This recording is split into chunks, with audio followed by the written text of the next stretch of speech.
habernos brindado el tiempo de adorarte. Ha sido para nosotros un privilegio y un honor.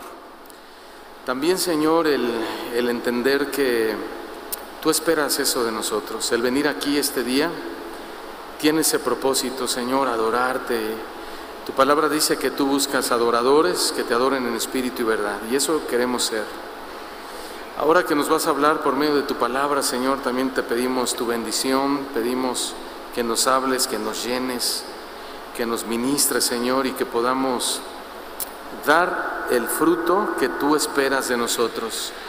Tu palabra dice que cuando Tú nos das Tu palabra, no esperas que vuelva vacía, sino que haga aquello para lo cual ha sido enviado. Queremos, Señor, que Tu palabra haga y cumpla los propósitos por los cuales está siendo enviada. Muchas gracias, Señor, te damos. En el nombre de Jesús, amén. Acompáñenme, por favor, al Evangelio de San Juan, capítulo 8.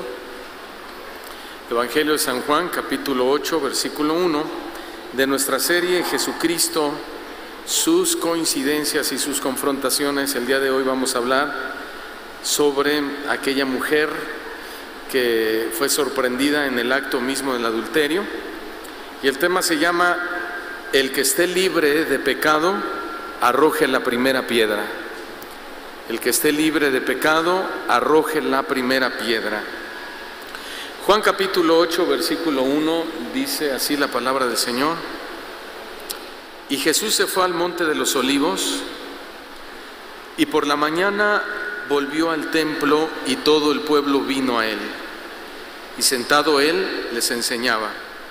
Entonces los escribas y los fariseos le trajeron una mujer sorprendida en adulterio, y poniéndola en medio, imagínense la escena, por favor, estos hombres, imagínense en una reunión como esta, ellos sorprenden a una mujer en el adulterio y la exhiben, la ponen justo en medio de toda la gente, de los oyentes y del propio maestro. Verso 4, y le dicen a Jesús: Maestro, esta mujer ha sido sorprendida en el acto mismo del adulterio, y en la ley nos mandó Moisés apedrear a tales mujeres. ¿Tú qué dices? Versículo 6. Pero esto lo decían tentándole para poder acusarle. Pero Jesús, inclinado hacia el suelo, escribía en tierra con el dedo.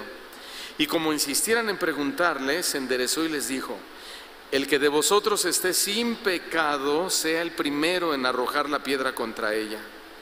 E inclinándose de nuevo hacia el suelo, siguió escribiendo en tierra. Pero ellos, al oír esto, acusados por su conciencia, salían uno a otro, comenzando desde los más viejos hasta los postreros, y quedó solo Jesús y la mujer que estaban en medio. Enderezándose Jesús y no viendo a nadie, sino únicamente a la mujer, le dijo: Mujer, ¿dónde están los que te acusaban? ¿Ninguno te condenó? Ella le dijo: Ninguno, Señor. Entonces Jesús le dijo: Ni yo te condeno. Vete y no peques más. Qué historia, ¿verdad? Qué situación en la que siempre se encontraba Jesús, sus adversarios, esta mujer. Entonces en escena pues vemos a muchos participantes que fueron testigos de esta situación. Esta escena, hermanos, fue una de las muchas escenas desafortunadas que vivió Jesús con sus adversarios. El tiempo que Cristo pasó en Jerusalén no fueron momentos de honor para Él, sino todo lo contrario, fueron momentos de continua deshonra contra Jesús. Como ya lo sabemos, los escribas y los fariseos se encargaron de que Cristo no tuviera ningún descanso en cuanto a la crítica, en cuanto a los ataques. De hecho, en la Escritura no solo los menciona, sino los muestra, se me fue la palabra, como aquellas personas que se encargaron de ser sus principales opositores. Fueron con los que Cristo se encontró precisamente en este episodio en particular que acabamos de leer. Este encuentro, que aunque fue un encuentro breve, fue un encuentro muy malo. Y fue un encuentro que se centró en una mujer acusada de adulterio, que los escribas y los fariseos le trajeron a Cristo en el templo para ver lo que Jesús haría en cuanto a su conducta pecaminosa. Vamos a analizar rápidamente el ataque de estos acusadores. Aunque estos hombres estaban acusando a una mujer adúltera, en realidad, como lo hemos visto en todos estos hechos, era un ataque más bien a Cristo, a su ministerio. Por ejemplo, el versículo 2 que acabamos de leer dice que por la mañana volvió Jesús al templo y todo el pueblo vino a él y sentado él, les enseñaba. Hermanos, las principales circunstancias del ataque reportadas aquí en este templo son el templo mismo y el hecho de que Jesús estaba enseñando en ese preciso momento. Estas son las dos circunstancias que fueron el escenario para este encuentro. Esto es muy importante considerarlo desde el principio. ¿Por qué? Porque el templo nos habla del lugar del ataque. Cuando hablamos de la hora, es decir, del momento, que fue en la mañana, nos ocurre a qué hora o en qué momento, más adelante lo voy a explicar, ocurre ese ataque. Y la enseñanza nos habla de lo que estaba haciendo Cristo cuando ocurrió el ataque, ¿sí? ¿En dónde fue el ataque? Entonces fue en el templo. Así que a estos escribas y fariseos, pues en realidad no les importaba lo que representaba el templo. A ellos no les importaba realmente cuán sagrado era el templo. Mientras ellos pudieran atacar a Cristo, ellos lo harían en cualquier lugar. Ellos lo seguían, lo acusaban en una montaña, en un desierto, en una ciudad, y en esta ocasión en un templo. Y es que levantar una acusación y llevar a una mujer, aunque haya sido una pecadora en el acto mismo del adulterio, llevarla en el centro de la sinagoga o del templo y poner un juicio delante de la gente, bueno, hermanos, pues fue el lugar menos apropiado para este tipo de enfrentamiento.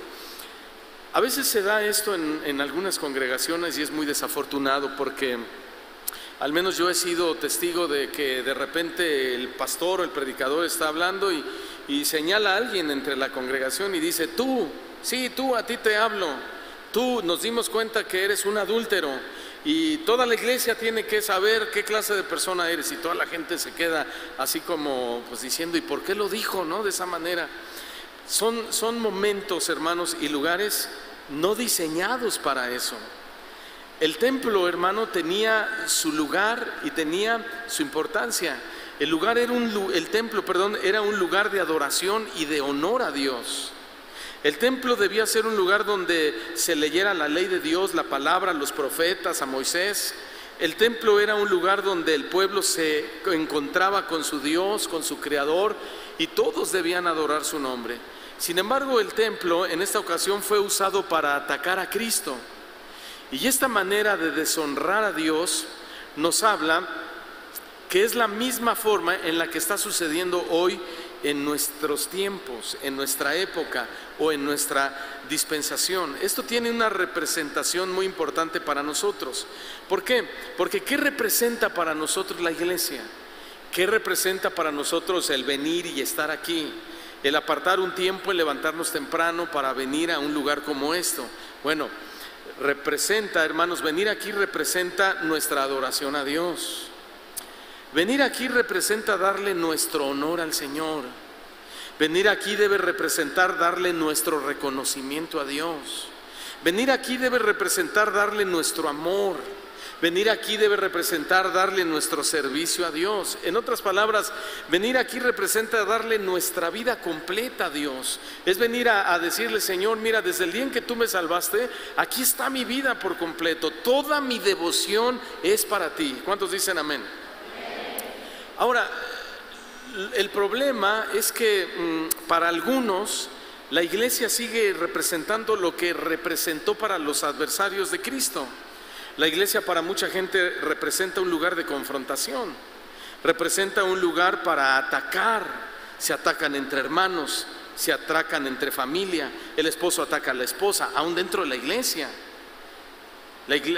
Me ha tocado casos donde la esposa se sienta de un lado y el esposo se tiene que sentar del otro lado porque llegaron peleados. Desafortunadamente la iglesia para muchos ha representado un lugar para reprobar a otras personas, un lugar para señalar a tu propio hermano en Cristo, para señalar a tu propia familia, yo qué sé. Y han convertido de la iglesia un lugar de deshonor a Dios, cuando la iglesia fue diseñada como un lugar para darle honor a Dios. Y saben, donde Cristo debería haber sido grandemente honrado, grandemente glorificado, fue todo lo contrario, fue grandemente deshonrado. Donde Cristo debería haber sido exaltado, fue todo lo contrario, fue en gran manera menospreciado. El salmista David, hermanos, nos da en el Salmo capítulo 150, váyalo buscando por favor, versículo 1, el salmista David nos da un extraordinario salmo donde nos dice qué es lo que debe representar la iglesia para nosotros, qué es lo que debe significar para nosotros el templo, qué es lo que debe significar para nosotros el venir aquí a esta congregación. El Salmo 150 en el versículo 1, si ustedes observan, inicia con una expresión muy importante que es aleluya. Esta expresión aleluya significa darle gloria a Dios. Por eso es importante, hermanos, que cuando adoremos a Dios aquí, cuando alabemos al Señor, cuando los músicos nos están llevando a la presencia de Dios, muchas veces el Espíritu Santo se mueve en nosotros y trae gozo, trae alegría, trae júbilo, y tenemos que tener la libertad de expresar a Dios lo que hay dentro de nosotros. Y una de las expresiones es aleluya. Por eso el mundo nos dice los aleluyas, ¿no? Ahí vienen los aleluyos, pero ellos lo hacen como en burla. Pero nosotros el decir aleluya representa darle gloria a Dios. ¿Cuántos le dan gloria a Dios? ¿Sí?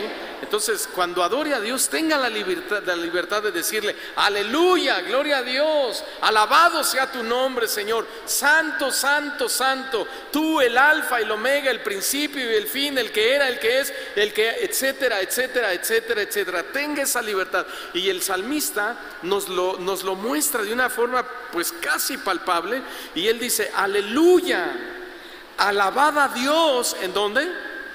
En el templo, en su santuario. Alabadle en la magnificencia de su firmamento. Alabadle por sus proezas. Alabadle conforme a la muchedumbre de su grandeza.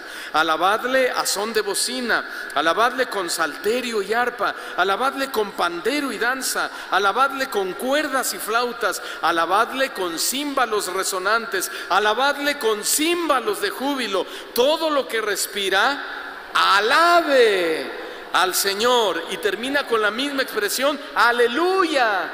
O sea, ¿se dan cuenta el templo en la época de David? ¿Para qué lo usaban? Para darle honor a Dios, para darle gloria a Dios. No lo contaron, pero yo conté por usted en mi casa mientras estudiaba, pero 11 veces en este salmo aparece la palabra alabadle.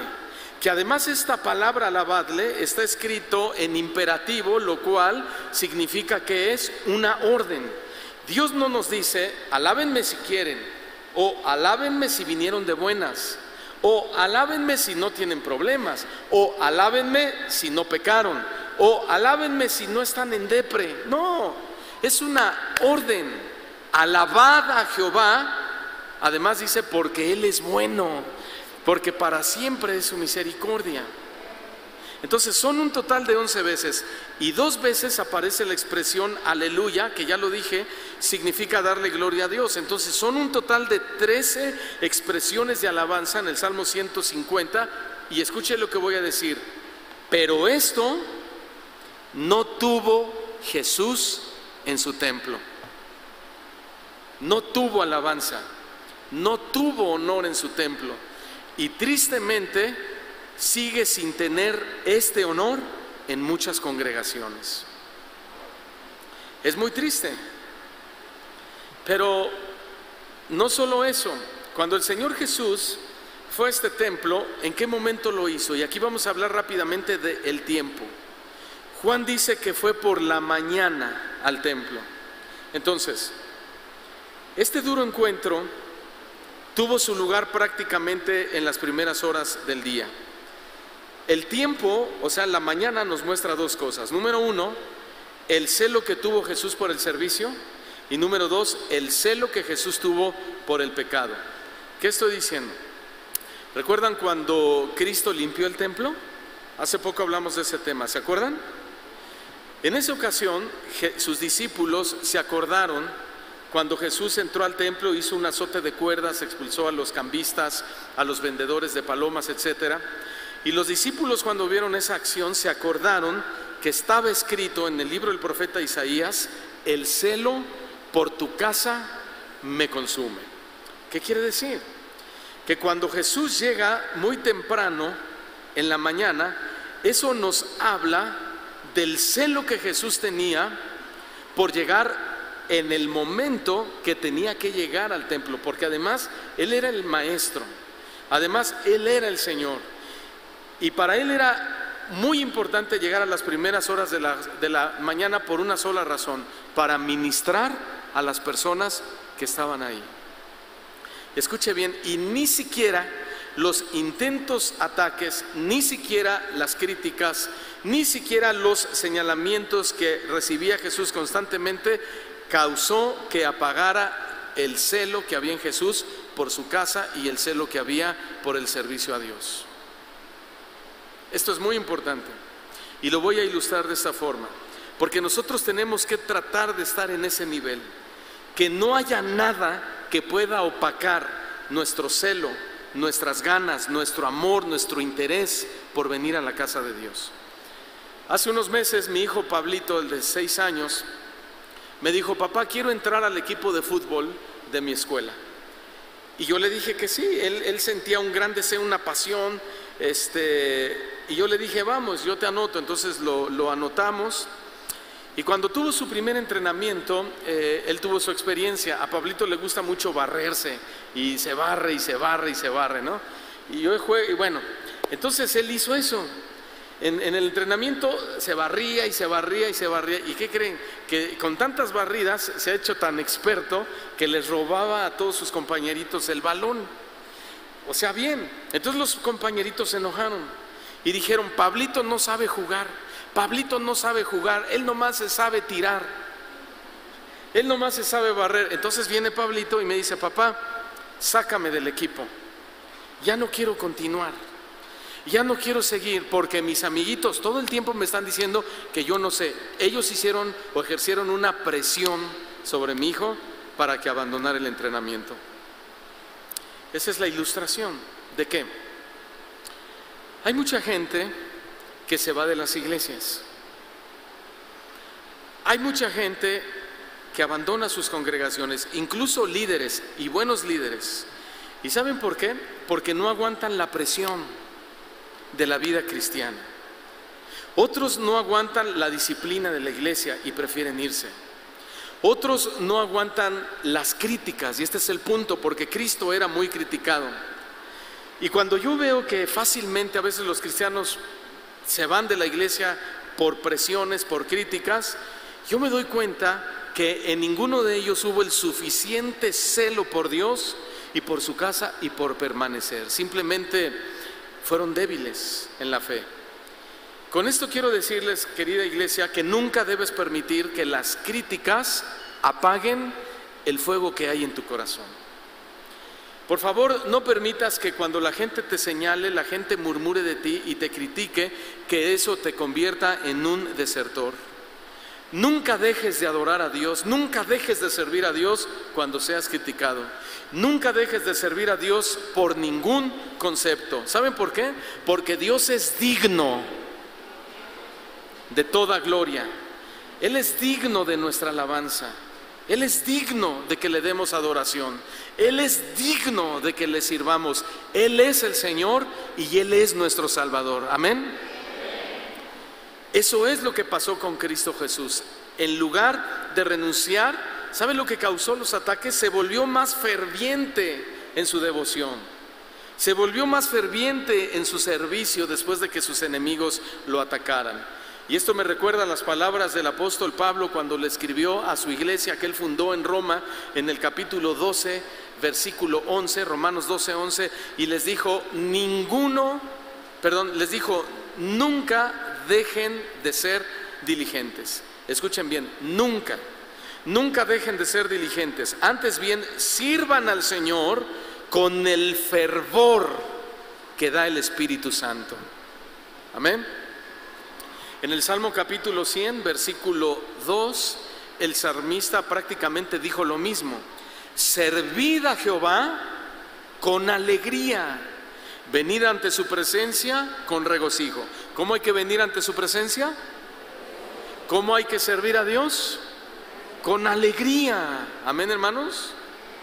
Ahora, cuando Él viene al templo temprano, nos muestra su celo por servir a Dios. Por eso llegó temprano. Pero también nos muestra su celo por el pecado. Aunque Cristo llegó temprano o en la mañana al templo, miren, sus enemigos vinieron a esa hora para atacarle. Sus enemigos, que eran los fariseos y los escribas, eran tan celosos, pero por el pecado, como lo fue Cristo por el servicio. Esta es una realidad que vivimos en nuestro tiempo, porque hay muchas personas que muestran más entusiasmo por el pecado que cristianos por la justicia. No sé si ya se dieron cuenta. El mundo gasta mucho dinero, lo dije hace 15 días, recientemente hubo un concierto de música electrónica donde se gastan millones y millones de pesos y nuestros hijos están siendo atraídos, y al mundo, a Satanás, no le importa invertir el dinero que sea para las cosas malas. Al mundo no le importa invertir para que seamos atraídos hacia el pecado. Este es un celo por el pecado. Y este celo por el pecado nos muestra que el enemigo de nuestras almas, que es Satanás, no descansa. ¿Ya se habían dado cuenta de eso? Hermanos, Satanás nos ataca todo el tiempo. Satanás nos ataca en la mañana, Satanás te ataca en la tarde, Satanás te ataca en la noche, Satanás nos ataca cada día, cada semana, cada mes, cada año, y toda la vida estará atacándonos el enemigo de nuestras almas. De allí que el apóstol Pedro nos lo advirtió con toda claridad en su primera carta, primera de Pedro capítulo 5 versículo 8, solo anótelo, primera de Pedro 5, 8, y nos dijo: sean de espíritu sobrio, estén alerta, porque su adversario, el diablo, anda al acecho como león rugiente, buscando a quien devorar. Dile al que está a tu lado: el diablo te está buscando. El otro, ¿ya lo sabían? ¿Ya lo sabías? El diablo nos está buscando, ¿verdad que sí? Mientras estemos en esta tierra debemos esperar que el enemigo, miren, se lo voy a ilustrar así. A veces vamos a lugares donde nos piden guardar silencio. O te subes a un avión, ¿no? Y cuando va a despegar el avión dice: por favor, apague todos sus dispositivos electrónicos. Si su dispositivo electrónico, o sea, tu celular, tiene el modo avión, active modo avión, ¿no? Y ahí ponemos modo avión, porque hay interferencias. Bueno, Satanás siempre está en modo ataque contra nosotros. Siempre. ¿Ya se dieron cuenta? Siempre. Porque ese es su trabajo, ese es su ministerio. Una ocasión le pedí a un matrimonio de diáconos de aquí de la iglesia, que todos son de muy buen testimonio, y le dije: por favor, atiéndeme a este hermano que trae una necesidad matrimonial. Sí, y ahí lo atendió. Él es un hermano solo, lo atendió, platicó con él, invirtió más de una hora platicando, y me dice el diácono al final: oye, ¿lo puedes creer? Mira, yo ministrándolo a él y diciéndole, dándole consejería, hablando con él, y el hermano volteando a ver a mi esposa de abajo arriba. ¿Lo puedes creer? Pues sí, le dije, claro, porque la iglesia es un hospital de pecadores. Alguien dicen que la iglesia es el lugar más peligroso del planeta. ¿Saben por qué? Porque está lleno de pecadores perdonados. Y le dije: aguanta y síguelo pastoreando. No, dice, me daban ganas de descontarlo. No, pues te entiendo, ¿verdad? Satanás siempre está en modo ataque.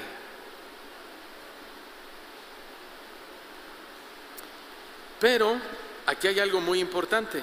En el verso 2 de nuestro texto Dice que cuando Cristo vino al templo, todo el pueblo vino a Él y Jesús se sentó y ¿qué? Les enseñaba. ¿De qué nos habla este texto? Hay un énfasis en este texto. El énfasis nos habla, este texto habla del énfasis puesto en la enseñanza. Como ya lo vimos en mensajes anteriores, Cristo ponía más énfasis en la enseñanza que en los milagros.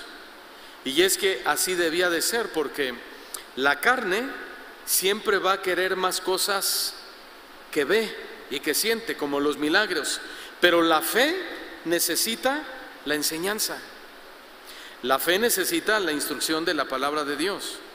Y aunque Cristo ciertamente tuvo la capacidad de hacer grandes milagros, sin embargo eligió poner la prioridad en la enseñanza.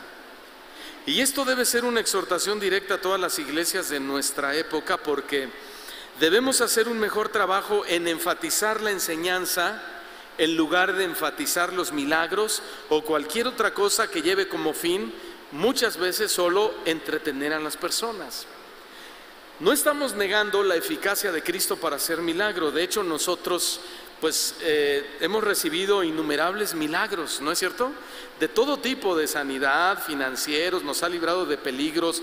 El Señor ha restaurado nuestro matrimonio y somos testigos de eso. Pero escuchen muy bien, hermanos, mucha gente puede recibir milagros y al final perder su alma. Por eso el énfasis de Jesucristo fue la enseñanza. Y Él enseñaba y hacía milagros. Y muchos de los que recibieron su milagro se perdieron porque no creyeron en Él. Y alguien dijo algo muy interesante. Dijo: un gran vacío en la buena enseñanza y la predicación plaga a nuestra iglesia el día de hoy. Una razón, dice este hombre, es que se pone muy poco énfasis en enseñar y predicar la palabra de Dios. El gran énfasis se pone a menudo en la recreación, los juegos y otros programas que son fuertes en entretenimiento, pero débiles en la edificación. Y eso es cierto. Si la iglesia no recibe el alimento de la palabra de Dios como el énfasis principal de una iglesia, se va a enfermar. Es como nosotros con nuestros hijos. ¿Qué buscamos darle de comer a nuestros hijos? ¿Comida nutritiva o comida chatarra? ¿Qué buscas darles? A ver, díganme. Es por puro sentido común, ¿verdad? Ellos siempre van a preferir pizza, ¿no? Pura pizza. Los míos de pepperoni. Pizza y sopita Maruchan. Eso es lo que les gusta. Y coca. Hay niños que la primera palabra que aprenden a decir es coca. Ok.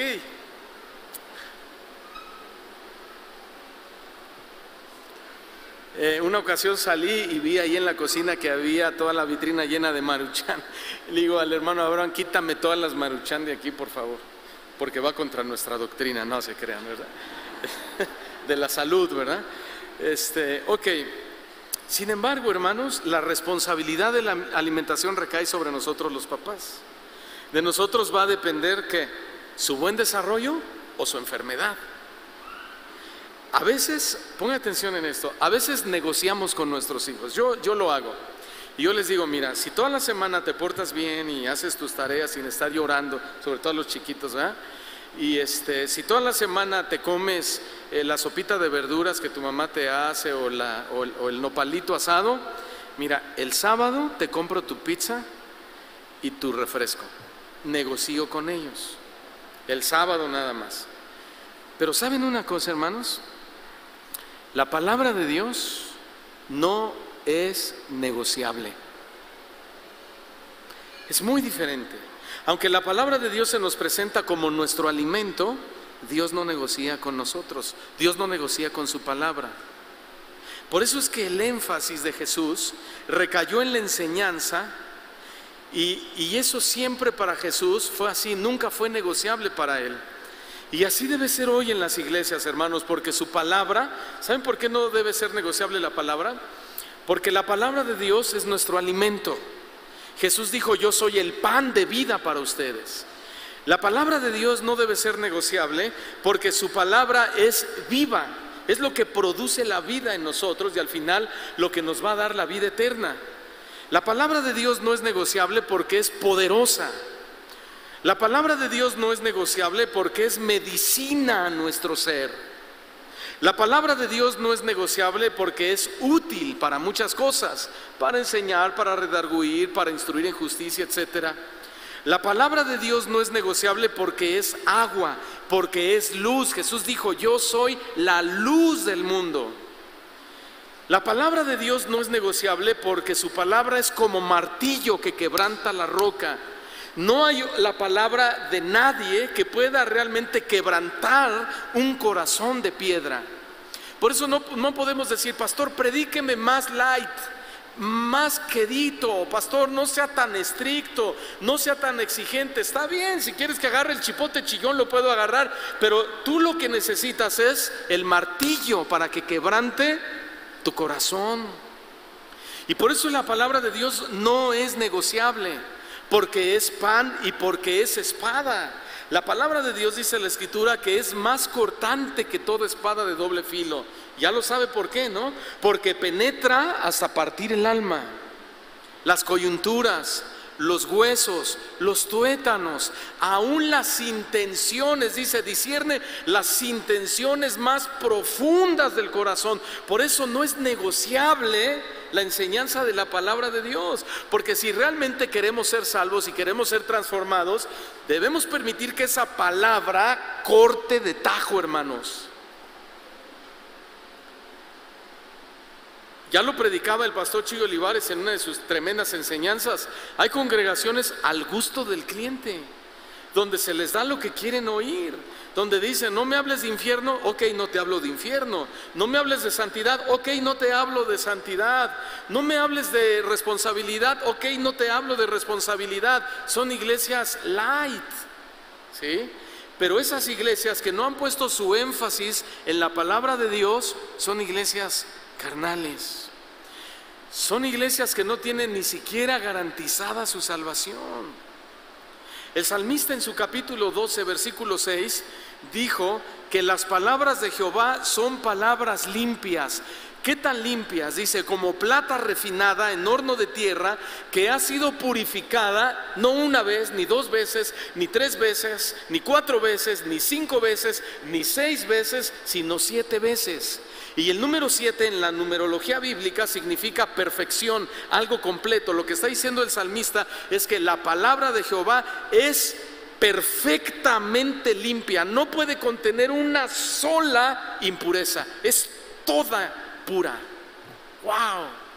Por eso no es negociable la palabra de Dios. Y en su Salmo capítulo 119, versículo 140, el salmista dijo: sumamente pura es tu palabra y la ama tu siervo. ¿Cuántos siervos de Dios hay aquí? Amén. Entonces diga conmigo: sumamente pura es la palabra de Dios, por eso la amo. ¿La amas? ¿Amas la palabra de Dios? ¿La lees? ¿La estudias? ¿La meditas? ¿La memorizas? ¿Y qué pasó con los demás?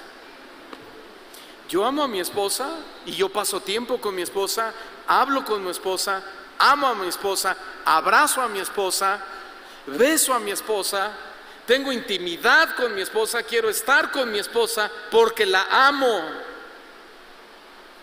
¿Amas a Cristo? ¿Amas su palabra? Tienes que pasar tiempo con ella.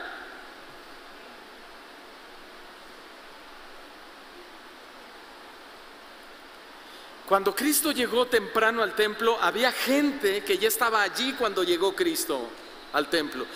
Él llegó temprano, pero había gente que ya había llegado ahí. Sin duda que estas personas que llegaron temprano, bueno, por obvias razones recibieron más bendición, más iluminación de la exposición de la palabra de Dios que los que llegaron tarde o que los que de plano no fueron, ¿verdad? ¿Entendió ¿sí? El Proverbio capítulo 8, versículo 17 Dice así el Señor: yo amo a los que me aman y me hallan los que temprano me buscan. Y no precisamente habla de llegar en la mañanita, ¿sí? Aquí, sino habla de que de la urgencia de ir a Dios, de la urgencia de ir a su palabra, de la urgencia de buscar su presencia. Hermanos, si queremos conocer más a Cristo, si queremos aprender más de Dios y si queremos ser más conocedores de las Escrituras, necesitamos sentir la urgencia de Dios. Necesitamos ir temprano delante de Dios. Necesitamos ir más diligentes delante de Dios. ¿Qué es lo primero que haces cuando despiertas? Bueno, eso. Orar, darle gracias a Dios, darle la gloria a Dios y agradecerle al Señor. Gracias, estoy viendo la luz de un nuevo día.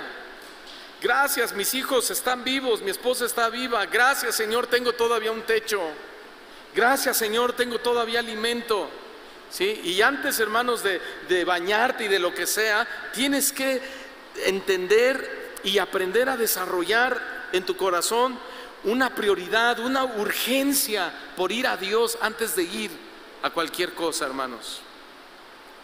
Por eso es que cuando Jesús llega al templo, implica también hacer un esfuerzo extra.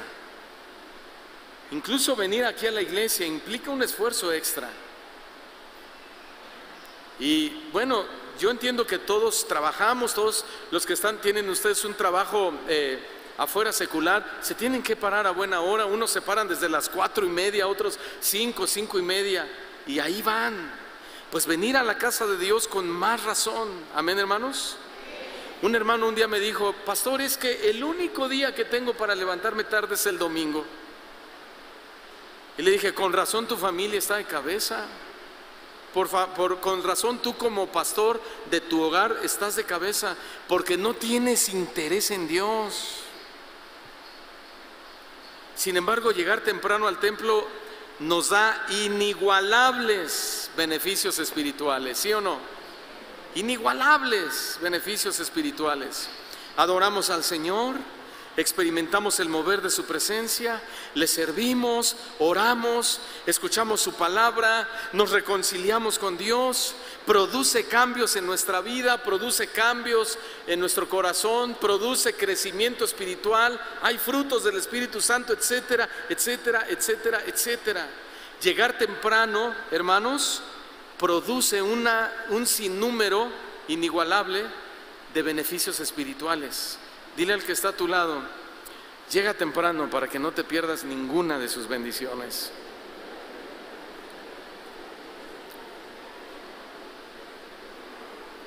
Amén.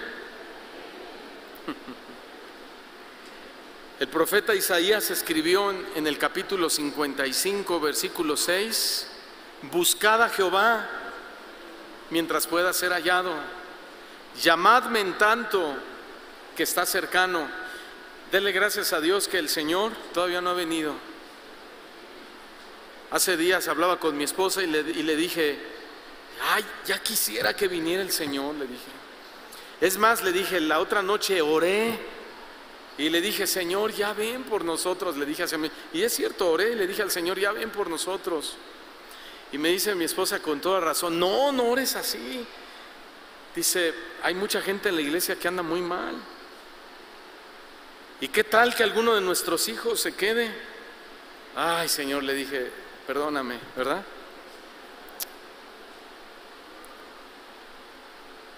Ahora lea el verso 3 y 4 del texto. Entonces los escribas y los fariseos, vean, le trajeron una mujer sorprendida en adulterio y la pusieron en medio y le dijeron: maestro, esta mujer ha sido sorprendida en el acto mismo del adulterio. No tiene que ir, pero en el capítulo anterior de capítulo 7, los fariseos habían tratado de asesinar a Cristo. Hasta le dijeron a Jesús: demonio tienes. Hubo un enfrentamiento muy duro. Jesús les dijo, ustedes me quieren matar. Y los fariseos le respondieron, dice, ¿te queremos matar? ¿Quién te quiere matar? Demonio tienes. O sea, por cómo Jesús les había dicho, ¿no? Fíjese, le habían dicho endemoniado prácticamente.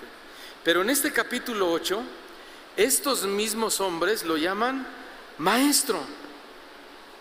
¿Se dieron cuenta? Maestro. ¿Qué vemos aquí? Bueno, lo que vemos aquí es un cambio en su táctica. No eran bipolares. Ellos eran muy sutiles. Aquí vemos un cambio en su táctica. Sin embargo, el cambio en sus tácticas no indicaban un cambio en su intención. Ellos todavía querían matar a Cristo. El término maestro que emplearon no era un término de respeto, sino una trampa para poderle acusar.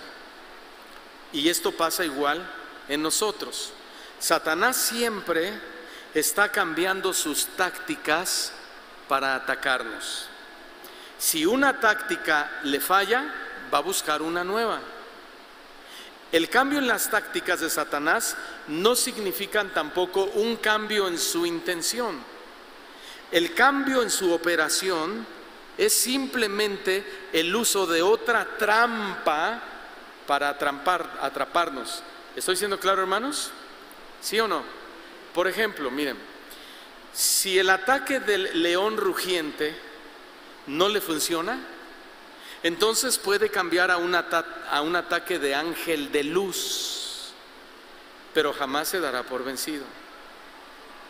Si no le funciona hacerte hablar mentiras, va a intentar hacerte que odies. Si no le funciona hacerte caer en el adulterio, va a intentar hacerte caer en el alcohol o en las drogas.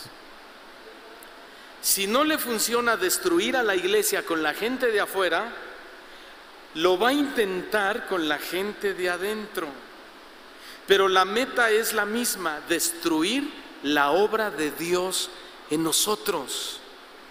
Por eso yo siempre les digo, paren sus antenitas, que es el discernidor que Dios nos ha dado.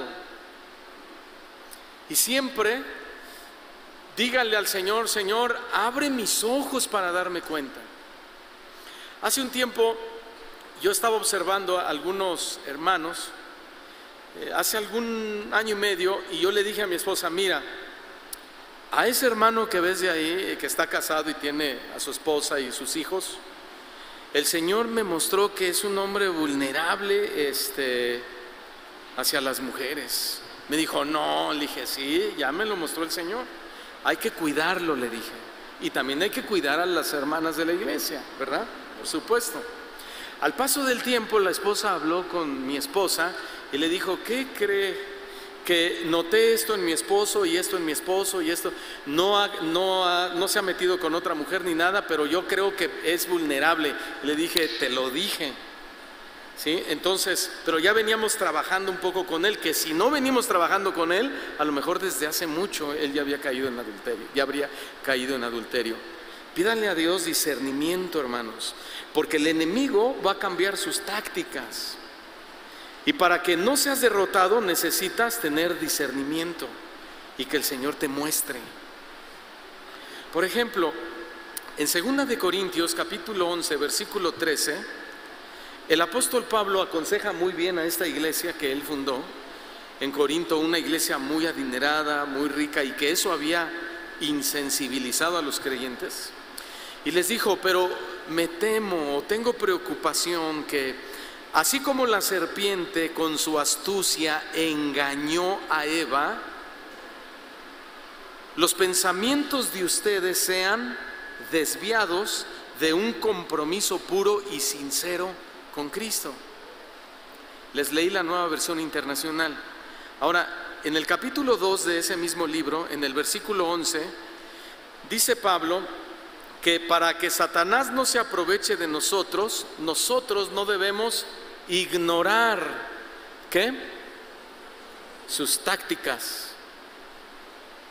No debemos ignorar sus planes. No debemos ignorar sus estrategias, ya las sabemos, desde Génesis son las mismas, hermanos. Luego en el versículo 3 de nuestro texto, dice que cuando los escribas y los fariseos le trajeron a la mujer sorprendida en adulterio, la pusieron en medio. Este texto nos muestra un acto de absoluto desprecio por Cristo y por su enseñanza. Estos hombres interrumpieron de la forma más vil e inapropiada a Cristo en su enseñanza. Estando el templo lleno de gente, sin duda que estos hombres se abrieron paso entre la multitud a como diera lugar.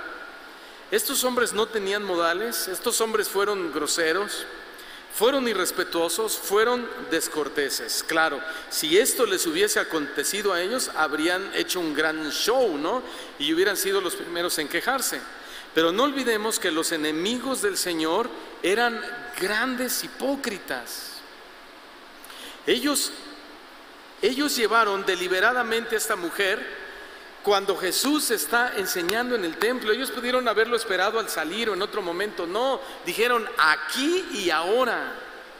¿Y qué aprendemos de esto, hermanos? Que el mal o Satanás es de la misma manera.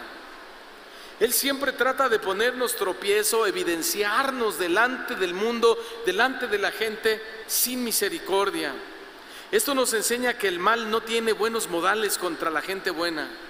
Las personas malas no muestran respeto por la santidad, no muestran respeto por el orden, no muestran respeto por la palabra de Dios. Las personas groseras son como ellos, son las personas que no les interesa la santidad, son groseros como estos hombres, son egocéntricos, son personas que se levantan en un autoritarismo terrible. Las personas malas siempre se oponen a las buenas cosas, las personas malas siempre pelean, y me refiero no solamente a la gente de afuera, sino también a la gente que hay dentro de la iglesia. ¿Y por qué lo digo? Porque estos fariseos estaban dentro de la iglesia. Entonces, si queremos que Dios obre en nuestras vidas, pues debemos mostrar respeto y debemos mostrar buenos modales, en primer lugar, hacia los principios de la palabra de Dios, cosa que no hicieron estos fariseos malvados. No les importó que Jesucristo, el Maestro de Maestros, estuviera dando una extraordinaria enseñanza. Eran unos grandísimos hipócritas. Dijeron, este es el momento, hay mucha gente y vamos a poner a esta mujer en medio de todos, que todos vean, que todos oigan, y vamos a ver qué nos dice Jesús. Fueron irrespetuosos a Cristo y a la palabra de Dios. Debemos aprender a respetar la palabra de Dios. Amén, hermanos. Si el Señor te dice que perdones, perdona, y perdona de todo corazón. Respeta los principios que están ahí. Si dice que ames aún a tus enemigos, ámalos, respeta los principios. Si dice que te sacrifiques por tu esposa, sacrifícate por tu esposa.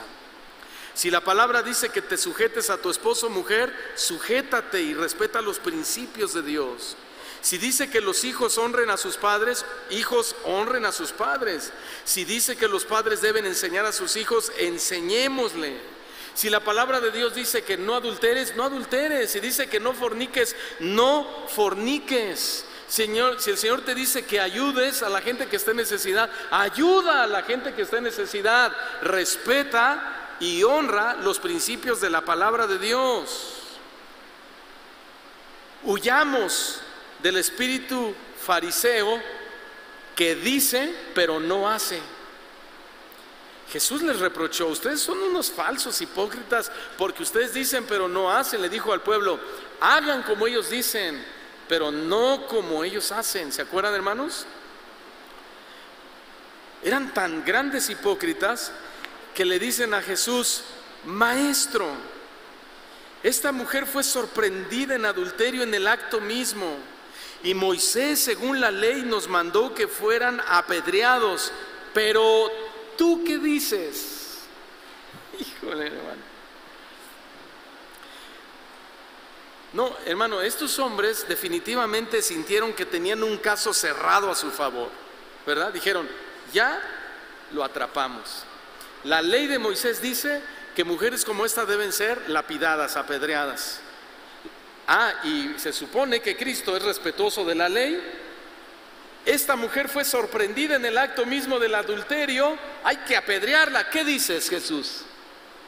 Dijeron, caso cerrado, ¿no? Además no era un rumor. Efectivamente, en el acto mismo del adulterio fue sorprendida. Esto quiere decir que Cristo se ve obligado a hacer algo. Además, la mujer no protestó porque el cargo estaba bien fundamentado. Ella hubiese dicho, no, Señor, yo no hice, esto es mentiroso. Era verdad. Miren, los fariseos le aplicaron la escritura a Jesús, ¿verdad? Le dijeron, Moisés en la ley nos ordenó que se apedrearan. Qué ironía, ¿no les parece?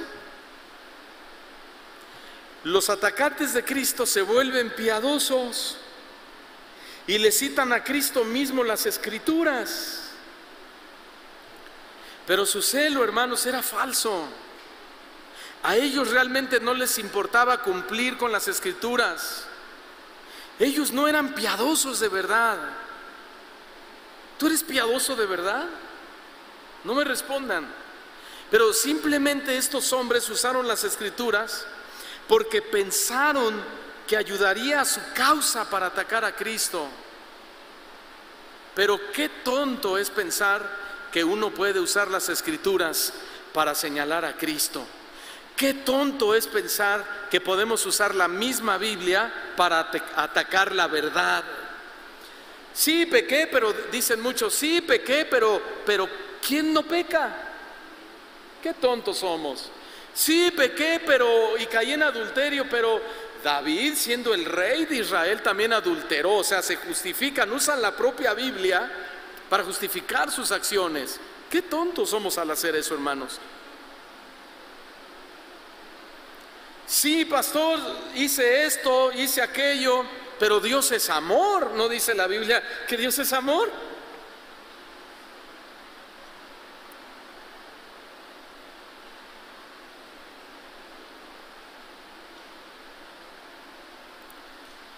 Jesús algo que reprochó, dice la escritura, que hay de aquellos que a lo bueno lo llaman malo y a lo malo lo llaman bueno.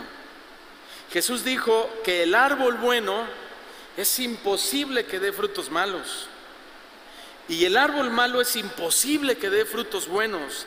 Así que por sus frutos los conoceréis. Y de hecho, cuando Satanás tentó a Cristo, hizo lo mismo. Ustedes recordarán que le citó las escrituras, aunque se las citó mal, las tergiversó. Y no es que no las supiera, es que él es engañador, él es mentiroso. Y él entra a nuestra mente sutilmente y nos cita la escritura para engañarnos. Y tristemente eso sucede hoy en nuestros días. En las iglesias se predica sutilmente la mentira como verdad. Sin embargo, no por el hecho de que un predicador cite las escrituras significa que lo que está diciendo es correcto. Por ejemplo, muchos dicen, la voluntad de Dios es enriquecerte. Y citan algunos textos de la Biblia. Dicen, oh sí, Dios me quiere hacer rico. Otros dicen que la enfermedad es una maldición del diablo y citan versículos bíblicos. Otros dicen que si tu abuelo fue borracho y tu papá fue borracho, pues seguramente tu hijo va a ser borracho. Y así hablan de las supuestas maldiciones generacionales. Y citan uno que otro texto de la Biblia para tergiversar el sentido correcto de las escrituras. Otros dicen que debes declarar tu sanidad para que seas sano, o que debes declarar tu prosperidad para que seas próspero, o que debes declarar tu carro nuevo y tu casa nueva para que la tengas, si no, no la vas a recibir. Y citan algunos textos y los tergiversan para engañar. Entonces es muy fácil que las personas puedan pervertir las escrituras, sacarlas de su contexto y usarlas injustamente para decir lo que en realidad ellos quieren decir. Por eso Pablo exhortó a su hijo amado en la fe, Timoteo, y le dijo, usa bien la palabra de verdad. Usa bien la palabra de verdad. Y ¿saben una cosa? También nosotros, hermanos, ustedes, todos, debemos usar bien la palabra de Dios. ¿Alguien dice amén? Debemos usar bien la palabra de Dios. Eso es muy importante, hermanos. A veces ha llegado gente y me dice: pastor, aquí le traigo a este que en la noche se le abren las llaves o que tiene muchas pesadillas, métalo al cuartito de liberación. Y le digo: aquí no tenemos cuartito de liberación. No, pero sí, es que viene endemoniado. Mira, dile que se siente, que abra su corazón y que escuche la palabra y será libre. Conoceréis la verdad y la verdad os hará ¿qué? Libres, verdaderamente libres. Miren, me han traído a gente que ni cristiana es. Échele fuera el demonio. ¿Cómo le voy a echar fuera el demonio si? No, échele. Bueno, le digo: mira, no lo voy a hacer, pero si lo hiciera, ¿sabes lo que va a pasar? Lo que la Escritura nos advirtió, que si dejamos limpia la casa, barridita y trapeadita, ¿qué va a pasar? Se va a ir el demonio. Pero mire, ese se va a ir es entre comillas, porque ese cuerpo es su hogar. Porque mientras ese cuerpo no haya recibido a Cristo en su corazón, le pertenece al mentiroso, a Satanás, al engañador. Entonces Satanás bien fácil nos engaña y se mueve y le dice: ya me voy, ya me voy, ya me voy. Y fuera, ya me voy, ya me voy. Y de repente: ay, pastor, ¿qué pasó? ¿Eres libre? Ay, sí. No fue libre, porque no le ha abierto su vida a Cristo. No ha nacido de nuevo, no es convertido, no conoce a Dios, no tiene una relación con Dios. Pero ¿sabe por qué se fue el demonio? Porque fue con 7 peores, por otros 7 peores que él. Y regresa con más fuerza. Y dice la Escritura que el estado posterior es peor que el principio. Pastor, ya se lo traigo peor. No, ¿saben qué? A ese pastor hay que echarlo al cuartito, porque no entienden la Escritura. Conociendo la verdad, el conocimiento de la palabra de Dios te hace libre. ¿Cuántos son libres aquí, hermanos? Ok, ahora eso no significa que el enemigo de nuestras almas nos moleste de vez en cuando. Pero eso es otra cosa. En mi nombre, dijo el Señor Jesús, echarán fuera a los demonios. Eso es todo. Además, el Señor no nos dijo: peléense con los demonios. Un pastor amigo mío me decía: mira, yo antes hasta usábamos garfio para picar a los demonios, escoba para barrer espíritus, red atrapademonios. Comprábamos las espaditas de luz de los Jedi y en la noche hacíamos cultos de guerra espiritual y las prendía. Imagínense nada más, hermano, haciendo eso. Como dicen allá en el pueblo, qué risión, ¿verdad? Y el diablo ya se imaginará. Ay, estos cristianos de pacotilla, estos cristianos de tercera, ignorantes de la palabra de Dios. Y cuando les dices: eso no dice la palabra, se enojan. Y hasta nos reprenden. Salió peor, ¿no?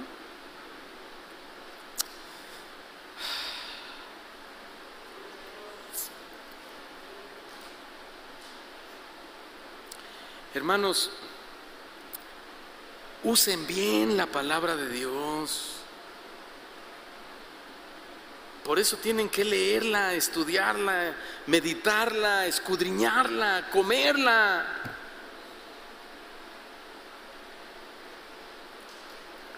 Hace tiempo vino una hermana y le dije: oye, 2 semanas no te vi, ¿dónde andabas? Una hermana que servía, tiene unos 4 años más o menos.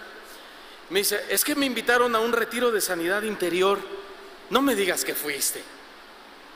Sí, ay, le dice. Oye, vienes y oyes y ¿cómo oís? Dice la Escritura, que no entendéis. No, pues me hicieron mi regresión. El lloradero y el lloradero. No, pues claro. ¿Te acuerdas cuando eras chiquita? ¿Te acuerdas cuando el profesor te pellizcaba? ¿Te acuerdas cuando tu tío te violó? ¡Ay, sí!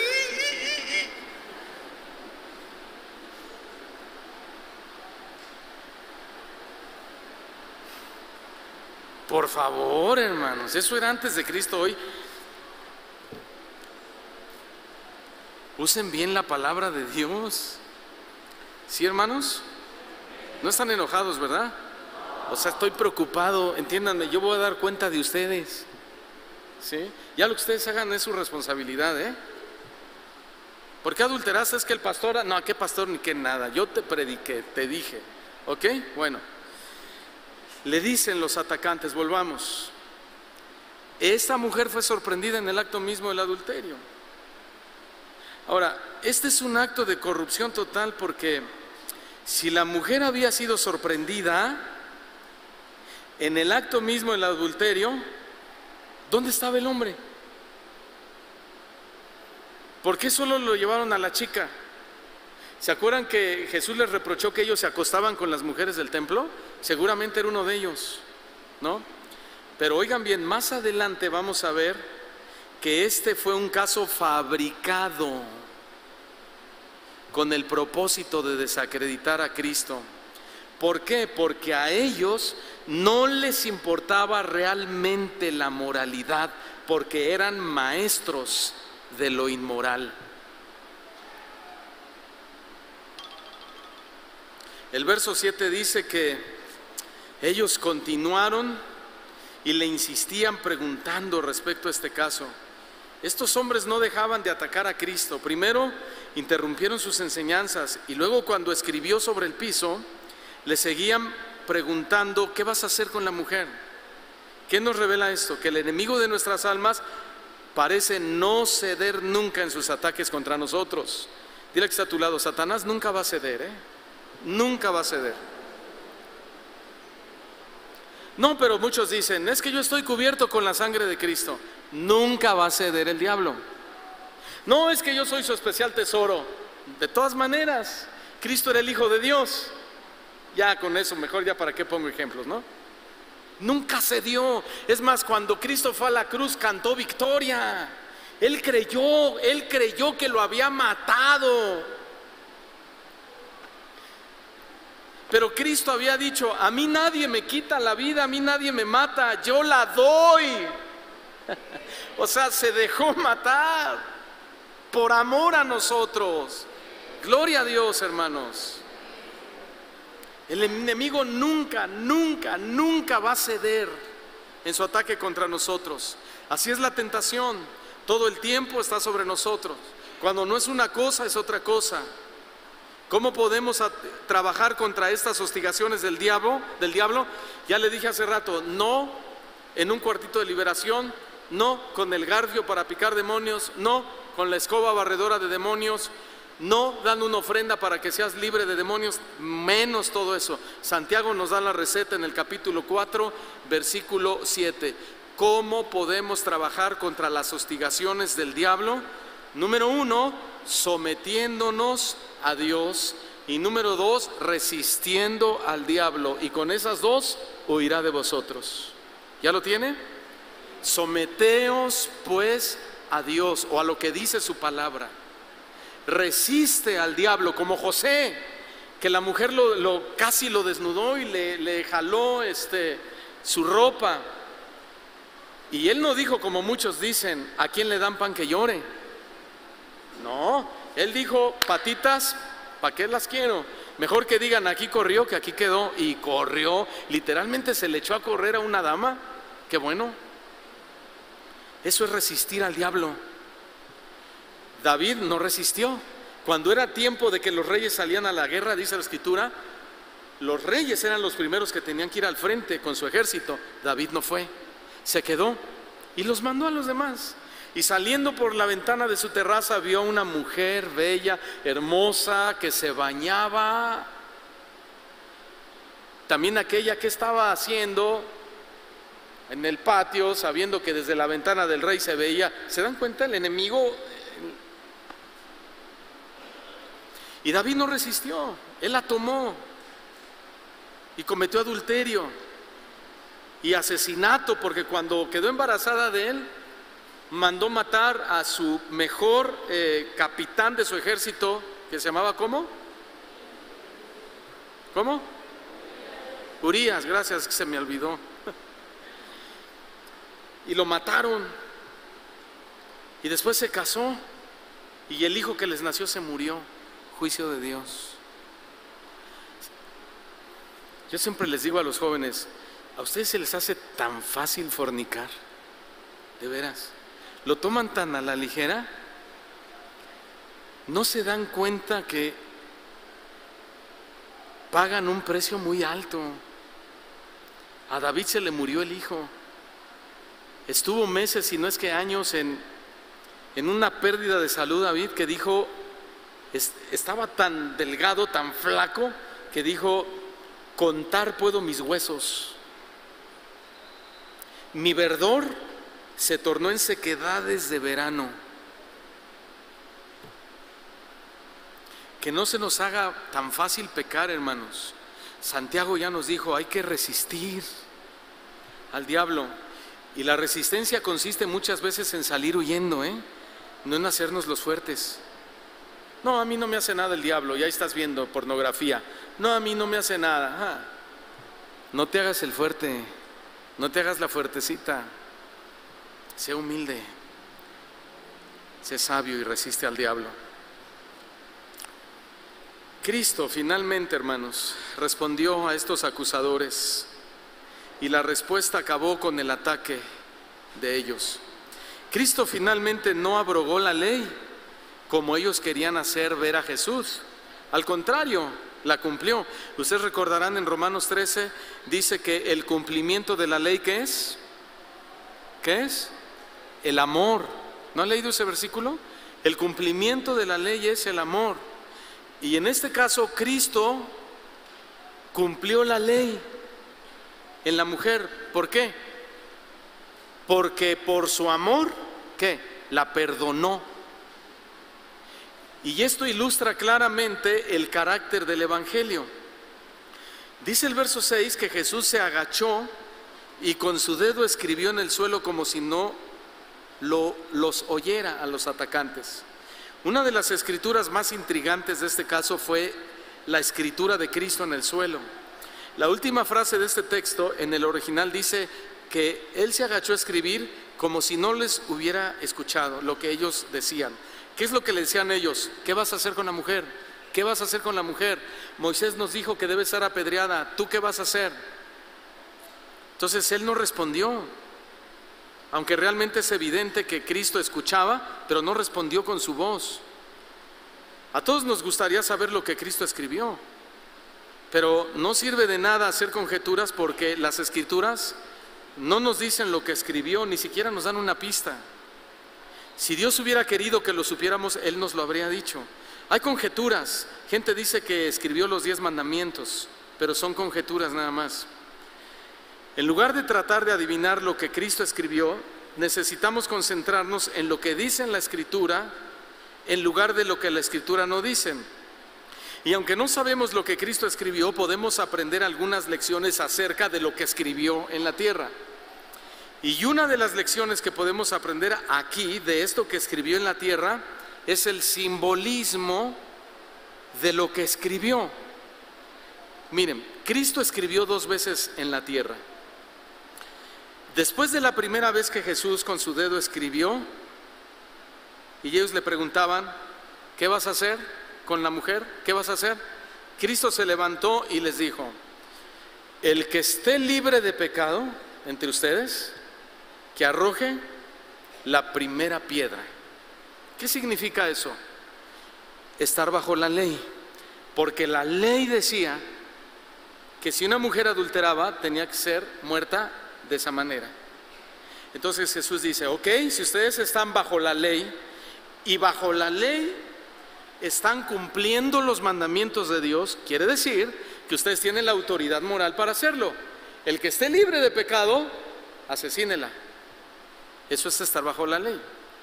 Pero después de que Él dijo eso, se agacha y por segunda vez escribe lo que no sabemos que escribe. Y cuando vuelve a levantar su rostro, ya no había nadie. Los acusadores se habían ido, desde el más viejo hasta el más temprano, dice así. Y cuando Jesús ya no ve a nadie, le dice a la mujer, mujer, ¿dónde están los que te acusan? La ley nos acusaba. ¿Dónde están los que te acusan? ¿se han ido todos? Y ella dijo, se han ido todos, Señor. ¿Nadie te condena? Nadie me condenó. Y Jesús le dijo, ni yo te condeno. Vete y no peques más. ¿Cómo actuó Jesús ahí? Bajo la gracia. No abrogó la ley porque al no haberla apedreada, como aquellos querían hacerlo ver. Cumplió la ley con el amor, porque el único que sí tenía la autoridad moral para apedrearla era Él. Y Él dijo, ni yo te condeno. Entonces ahí vemos el cambio de la ley a la gracia, es decir, el perdón de nuestros pecados nos es concedido no por nuestras obras. El perdón de nuestros pecados nos es concedido por gracia, por amor, por su sacrificio o por la obra que Él hizo a nombre de nosotros, obra que no podíamos hacer nosotros porque éramos imperfectos. ¿Se están dando cuenta? Así que después de la primera escritura, el mensaje de Cristo se está centrando en la ley, pero después de la segunda escritura, su mensaje se centra en la gracia y en el amor de Dios. Y eso es exactamente un reflejo de nuestra realidad sin Cristo y con Cristo. La ley nos acusaba. La ley, estar bajo la ley de los 10 mandamientos, nos decía que éramos 100% culpables de castigo. Y por lo tanto debíamos pagar con un castigo eterno que era el infierno. Pero bajo la gracia, al haber creído en Cristo como nuestro Salvador, Él aplacó la ira de Dios. Era la ira de la lapidación de la mujer adúltera. ¿Cómo? Él pagó por nuestros pecados en carne propia. Y también a nosotros nos dijo, ¿dónde están los que te acusan? O sea, el dedo acusador de Satanás ya no tiene autoridad sobre ti. ¿Por qué? Porque yo ya pagué por ti. Porque yo ya fui al infierno mismo y arrebaté los decretos que había contra ti, las clavé en la cruz y ahora tú eres inocente.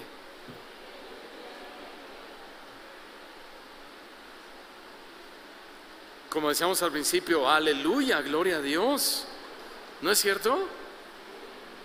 Somos sin merecerlo o somos sin serlo. Termino rápidamente, deme 5 minutos. Esta frase del que esté libre de pecado arroje la primera piedra es una frase interesante porque no se refiere a aquellos que no tuvieran ninguna culpa, sino se refiere a aquellos que no tuvieran la culpa del adulterio. Es decir, únicamente las personas que no eran adúlteras tenían la autoridad moral para lapidar a una persona adúltera. Sí, el adulterio requería eso, pero los únicos que podrían apedrear a un adúltero, bueno, ya lo dije, eran los que tenían la autoridad moral. Este es el principio evidente en la ley de Moisés y de hecho es lo mismo que escribió Pablo a los romanos. Dijo, por lo cual eres inexcusable, oh hombre, quien quiera que seas tú que juzgas, pues en lo que juzgas a otro te condenas a ti mismo, porque tú que juzgas haces lo mismo. Y piensa esto, hombre, tú que juzgas a los que tal hacen y haces lo mismo, ¿piensas que tú escaparás del juicio de Dios? ¿Ven lo peligroso que es juzgar a los demás cuando no se tiene la autoridad moral para hacerlo, hermanos? ¿Te imaginas a un papá que es mentiroso diciéndole a su hijo, te voy a castigar porque eres muy mentiroso? Puede castigarlo, pero no tiene la autoridad moral para hacerlo. ¿O te imaginas a un esposo infiel hablando mal de los esposos infieles? Puede hablar mal, pero no tiene la autoridad moral para hacerlo. ¿O te imaginas a un cristiano señalando los errores de todos, pero errores que él mismo comete? Ay, es que el hermano siempre llega tarde, pero tú también. Es que el hermano no se pone el uniforme, tú también. O tú tampoco. Es que el hermano no respeta el reglamento, tú tampoco, ¿qué le haces? Es que el hermano así, es que la hermana así, es que aquello, etcétera, etcétera. Podemos todos poner el dedo señalador, pero no tenemos la autoridad moral para andar señalando a nadie. Jesús le dijo a estos juzgadores: ustedes que hacen lo mismo, ¿piensan que escaparán del juicio de Dios? Cuando lo oyeron estos hombres, dice que se fueron uno por uno. Alguien dijo: no arrincones a Dios, no te burles de Dios, porque al final terminarás burlándote de ti mismo, que fue lo que sucedió con estos hombres. Cuando los malos atacan a los justos, no debemos asombrarnos, debemos recordar lo que dice el proverbio: el que está en el camino recto es abominación para los impíos. Bueno, termino, hermanos.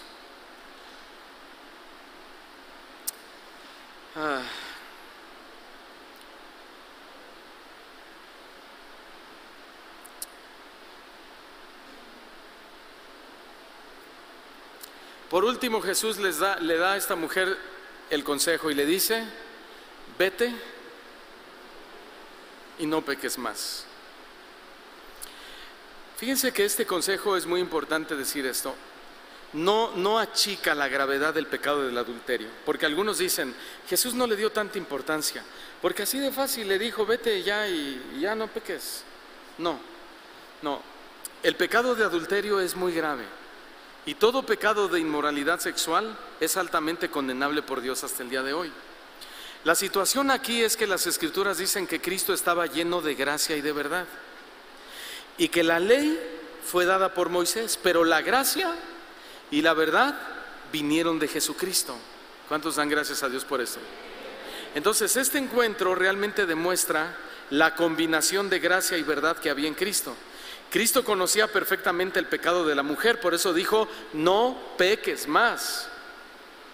Pero Cristo en realidad nunca exoneró el adulterio, porque lo llamó pecado: no peques más.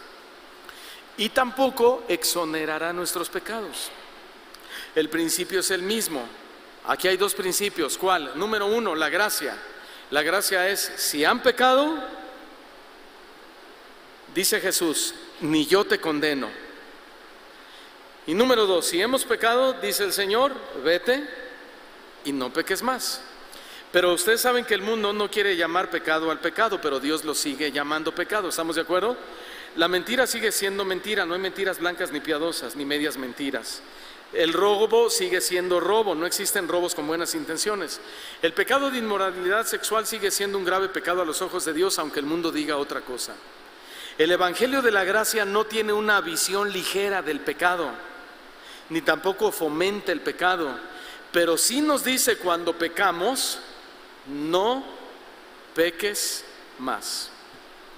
¿Es fácil de entender la gracia de Dios, hermanos? Termino con esto. El adulterio es malo y destruye muchas vidas, pero los adúlteros pueden venir a Cristo y ser salvos por toda la eternidad. Hace unos días escuchaba una entrevista que le hicieron a un sacerdote católico. Usted lo puede ver.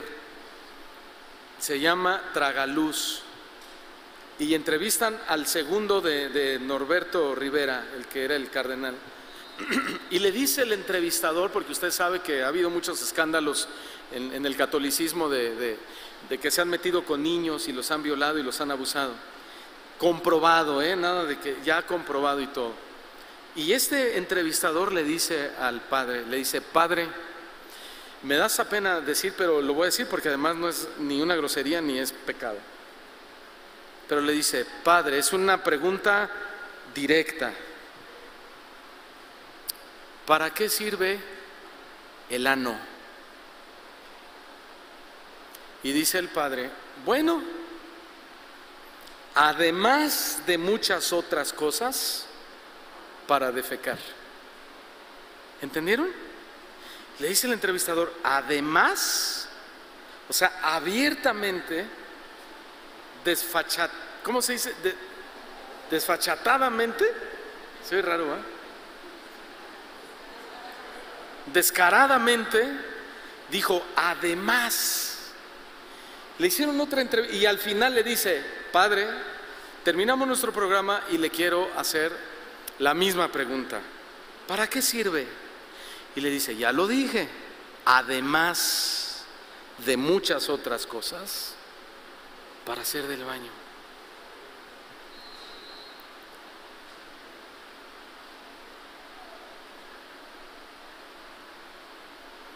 ¿Eso es malo? ¿Cómo verá Dios ese pecado?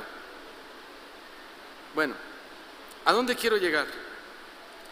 Aún ellos, si vienen a Cristo y se arrepienten, Jesús les dice: ni yo te condeno, vete y no peques más. Pero en ese sistema ellos no se pueden arrepentir, porque es un sistema de mentiras, donde no se predica la verdad. Y lo mismo para un homosexual.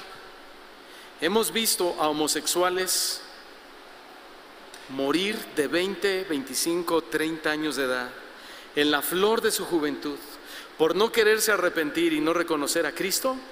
Y en el último momento, gracias a Dios, han dicho: me arrepiento, Señor, perdóname. Y Dios les ha dicho: sí te perdono, pero recoge sus vidas, hermanos. Hay a quienes ya no les da una segunda oportunidad, pero también a ellos les dice: vete y no peques más. Lo mismo para las lesbianas, lo mismo para los homicidios, los homicidas, lo mismo para los violadores, lo mismo para los ladrones, lo mismo para los corruptos, lo mismo para los mentirosos, lo mismo para los chismosos, lo mismo para los murmuradores, los asesinos y quien sea. Bajo la gracia de Dios, cualquiera que venga a Cristo en arrepentimiento y fe, la respuesta es la misma: ni yo te condeno, pero ve y no peques más. Ahora, ese no peques más no significa que nunca más vas a fallar o que nunca más vas a cometer algún pecado de pensamiento. No se refiere a eso. Se refiere a una práctica del mismo pecado que te gusta, que te deleita, que lo buscas, que lo fomentas, que no lo repruebas, que lo apruebas. A ese tipo de pecado se refiere Dios como la adúltera. Amén, hermanos. Pónganse de pie, por favor. Vamos a orar y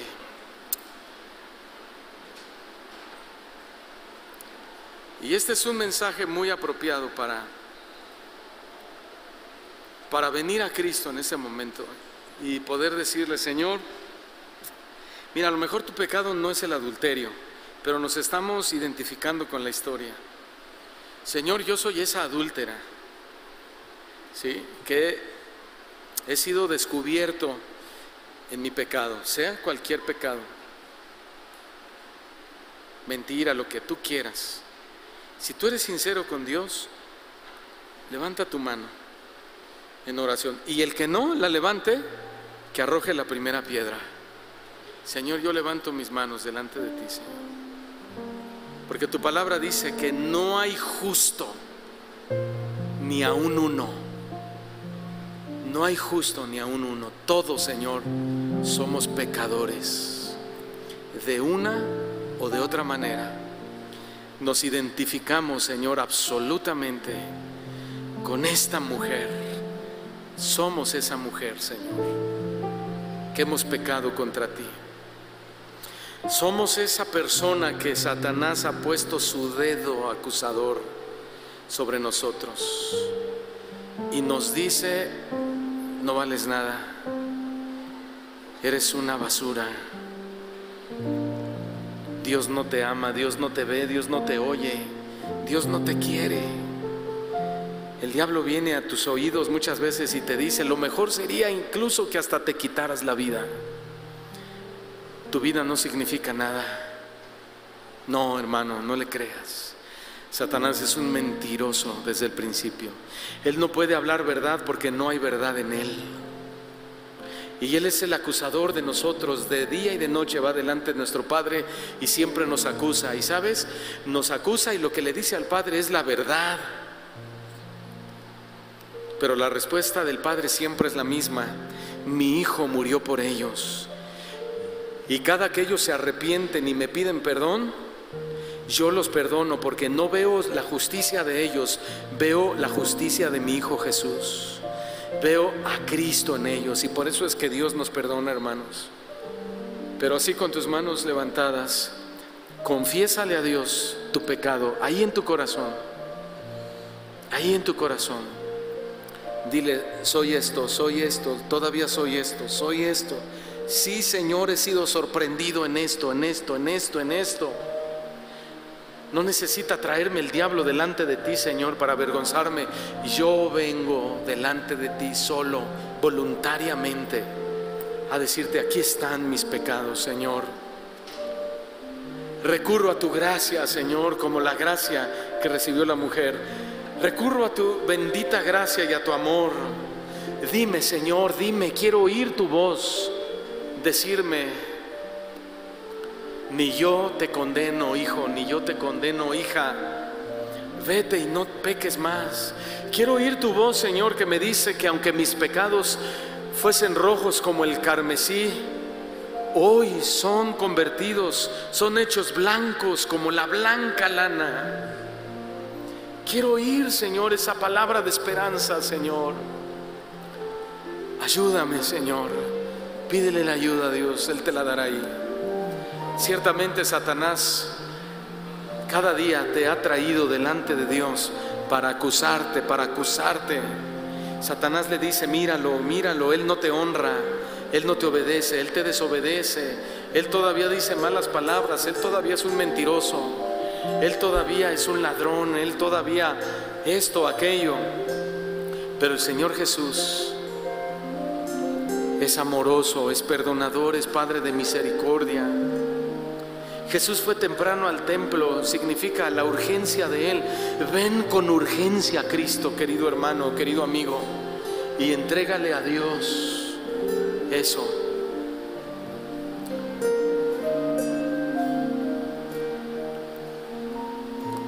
Ahí está el Señor contigo, hermano. Sigan teniendo esa comunión con Dios. Gracias, Señor.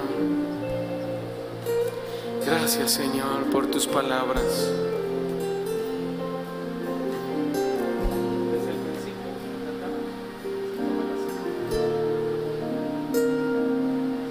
Yo viví en mis pecados, el enemigo noche y día me acusaba sin parar,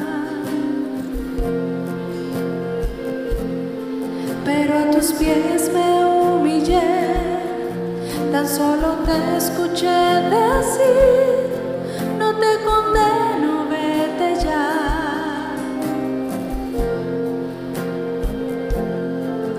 Yo viví en mis pecados, el enemigo noche y día me acusaba sin parar,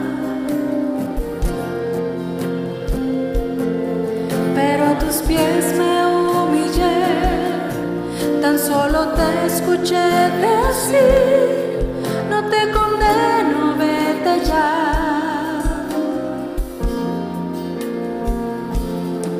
Alcé mi rostro para verte y en tus ojos pude ver todo tu amor.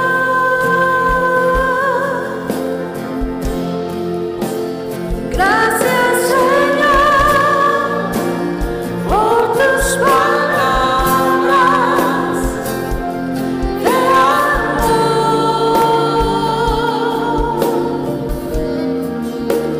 Gracias, Señor, has perdonado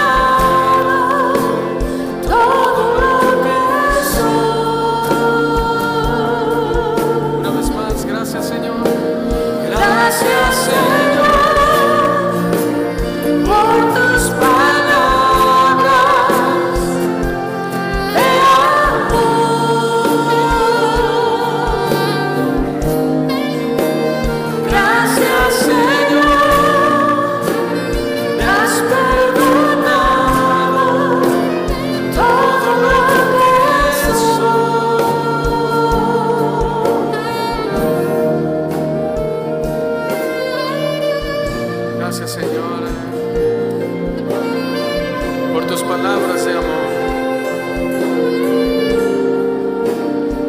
Gracias, Señor, porque no nos condenas, nos perdonas por tu grande amor y tu misericordia. Una vez más, cantemos al Señor fuerte, dígalo fuerte. Yo vivía en mis pecados, el enemigo noche y día me acusaba sin parar. Pero a tus pies me humillé, tan solo te escuché decir, no te condeno, vete ya. Una vez más.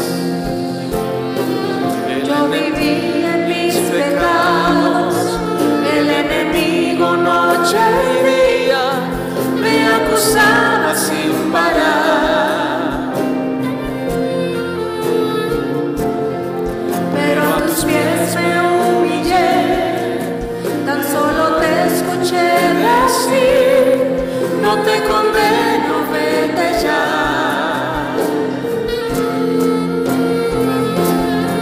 Alcé mi rostro para verte y en tus ojos pude ver todo tu amor. Levanta tus manos al Señor y dile conmigo: gracias, Señor, por tus palabras de amor. Gracias, Señor, gracias, Señor. Me has perdonado todo lo que soy. Dile gracias, Señor, gracias, Señor, por tus palabras de amor. Gracias, Señor Jesús. Gracias, Señor, me has perdonado todo lo que soy. Una vez más fuerte, todos juntos. Gracias. Gracias.